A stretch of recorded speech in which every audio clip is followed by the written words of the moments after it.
Petrol পাম্পের সামনে লম্বা line, motorcycle, private car, microbus, মনে হচ্ছে যেন একটা মিছিল দাঁড়িয়ে আছে। অনেকে বলছে, ভাই ফুল ট্যাঙ্ক দেন, আবার কবে তেল পাবো কে জানে। কেউ আবার জার বা ড্রাম নিয়ে এসেছে বাসায় মজুত করে রাখবে বলে। ফলে যা হবার তাই হচ্ছে। যে পরিমাণ জ্বালানি তেল সাধারণত একদিনে বিক্রি হয়, আজ অনেক পাম্পে বিক্রি হচ্ছে তার কয়েক গুণ বেশি। এটা শুধু একটি পাম্পের গল্প নয়, বাংলাদেশের অনেক জায়গাতেই এখন একই দৃশ্য। কিন্তু বড় প্রশ্ন হচ্ছে, বাংলাদেশে কি সত্যিই তেলের সংকট তৈরি হয়েছে, নাকি আমরা নিজেরাই সেই সংকট তৈরি করছি?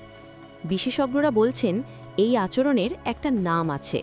সামাজিক বিজ্ঞানের ভাষায় একে বলা হয় প্যানিক বাইং বা আতঙ্কিত কেনাকাটা। যখন মানুষ কোনো ঘাটতির আশঙ্কায় প্রয়োজনের চেয়ে অনেক বেশি পণ্য একসঙ্গে কিনে জমা করতে শুরু করে।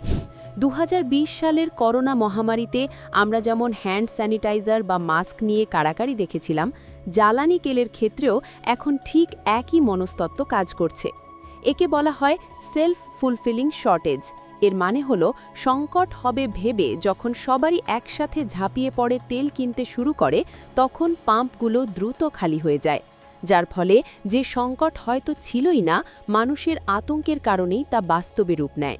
যখন আপনি তেলের ট্যাঙ্কের পাশাপাশি ড্রাম ভরে তেল বাড়িতে নিয়ে যান, তখন গণপরিবহন আর কৃষিকাজের মতো জরুরি খাতগুলো প্রকৃতপক্ষেই তেলের অভাবে পড়ে। এতে বাড়ে কালোবাজারি আর দ্রব্যমূল্যের ঊর্ধ্বগতি। তবে সরকারও বসে নেই। পরিস্থিতি সামাল দিতে রেশনিং ব্যবস্থা এবং খোলা ড্রামে তেল বিক্রি বন্ধের মতো পদক্ষেপ নেওয়া হয়েছে। পাশাপাশি আন্তর্জাতিক পর্যায়েও চলছে নীরব যুদ্ধ।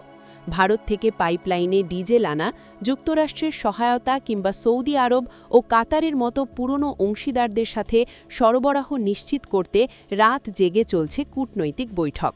সিঙ্গাপুর থেকে ইন্দোনেশিয়া, সব পথই খোলা রাখতে চাইছে সরকার। কিন্তু দিন শেষে সবচেয়ে বড় দায়িত্ব আমাদের। মনে রাখতে হবে, সমস্যাটা অনেক সময় তেলের ঘাটতি নয়, বরং আমাদের আচরণ।